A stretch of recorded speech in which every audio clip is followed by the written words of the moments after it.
আজকের গল্প শহরের ইঁদুর ও গেঁয়ো ইঁদুর। উপেন্দ্রনাথ দাস। এক শহরে ইঁদুরের সঙ্গে এক গেঁয়ো ইঁদুরের খুব বন্ধুত্ব ছিল। একদিন গেঁয়ো ইঁদুর ভাবলে, অনেকদিন আমার বন্ধুকে দেখিনি, একবার তার সঙ্গে দেখা করতে গেলে মন্দ হয় না। আবার ভাবলে, কিন্তু আমি তো শহরের পথঘাট চিনি নে, যাই বা কী করে? তার চেয়ে বরং এক কাজ করা যাক, তাকে এখানে আসতে চিঠি লিখে দিই। এই ভেবে গেঁয়ো ইঁদুর চিঠি লিখল। বন্ধু, অনেকদিন তোমাকে দেখিনি, আমার চিঠিখানা পেয়েই তুমি চলে আসবে, তোমার নিমন্ত্রণ রইল। আসবে আসবে। চিঠি লিখেই তার ভাবনা হলো, এই যা, এখন এটা পাঠাই কি করে? গেঁয়ো ইঁদুর থাকতো এক গেরস্তের গোলা বাড়িতে। তার উঠোনের এক কোণে ছিল এক আমলকি গাছ। সেই গাছে থাকতো বুলবুলি। তার সঙ্গে ইঁদুরের খুব ভাব। আমলকি তলায় গিয়ে ইঁদুর ডাকলো, বুলবুল, ও বুলবুল ভাই। বুলবুলি বললে, আরে ইঁদুর দাদা যে, এসো এসো, কি খবর? ইঁদুর বললে, বুলবুল ভাই, একটা কাজ করে দেবে ভাই, বড্ড মুশকিলে পড়ে গেছি, চিঠিখানা দিয়ে আসবে শহরে। বুলবুলি বললে, নিশ্চয়ই, এক্ষুনি যাচ্ছি। কই চিঠি? ইঁদুর চিঠি দিল। বুলবুলি তা ঠোঁটে করে নিয়ে ফুরুত করে উড়ে চলে গেল। শহরের বন্ধু আসবে। গেঁয়ো ইঁদুর তার খাওয়া দাওয়ার ব্যবস্থা নিয়ে ভারী ব্যস্ত হয়ে পড়ল। শহরের মতো ভালো জিনিস তো আর গ্রামে পাওয়া যায় না। তবু ওরই মধ্যে যেখানে যা ভালো জিনিস পেল, ইঁদুর তাই জোগাড় করতে লাগলো।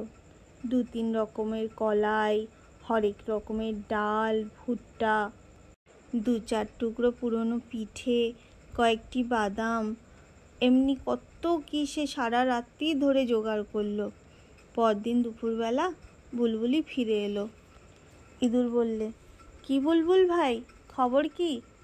বুলবুল বললে, দিয়ে এলাম চিঠি, সে আজ রাত্রিরেই আসবে।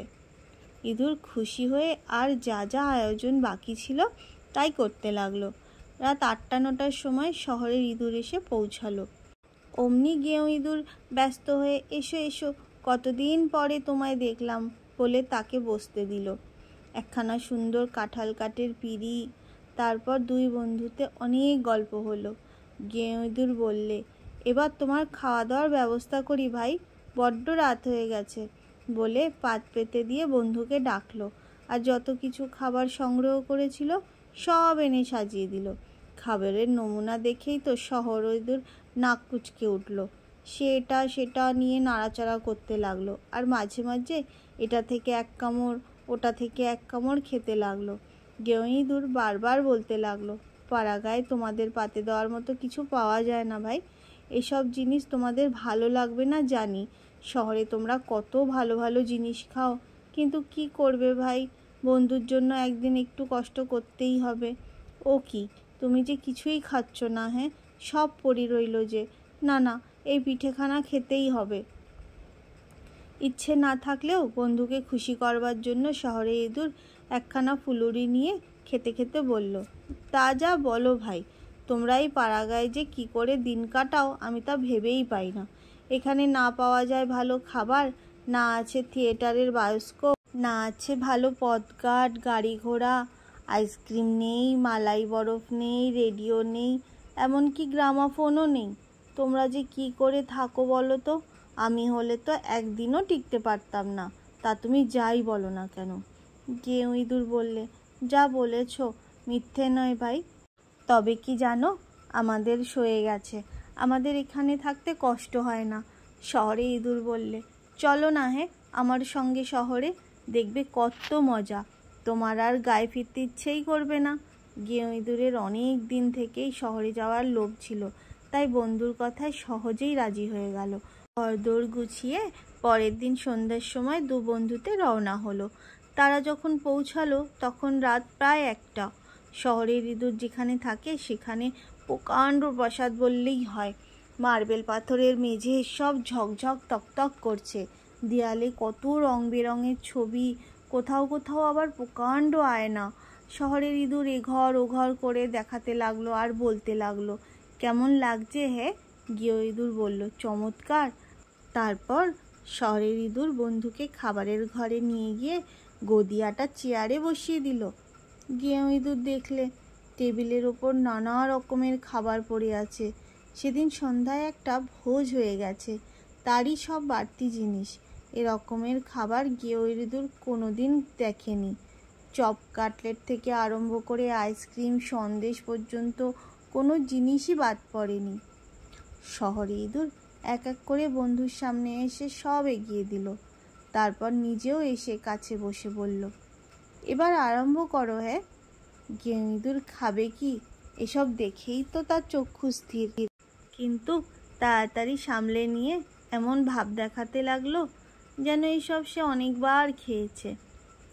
শহরে ইঁদুর এটা খাও ওটা খাও বলে তাকে বারবার অনুরোধ করতে লাগলো। তাদের খাওয়া প্রায় শেষ হয়ে এসেছে। এমন সময় খট করে সামনের দরজাটা খুলে গেল, আর সঙ্গে সঙ্গে ৩-৪ জন লোক এসে ঘরে ঢুকলো। তাদের সঙ্গে একটা কুকুর। থিয়েটার দেখে তারা বাড়ি ফিরেছে। তাদের দেখেই তো ইঁদুর দুটি ভয়ে দিল ছুট, কিন্তু যাবে কোথায়? ধারে কাছে কোনো গর্ত টর্তও নেই যে ঢুকে পড়বে। এদিকে ইঁদুর দেখে কুকুরটাও ঘেউ ঘেউ করে গর্জে উঠল। সামনে ছিল একটা কোচ। ইঁদুর দুটি প্রাণের ভয়ে তার নিচেই ঢুকে পড়ল।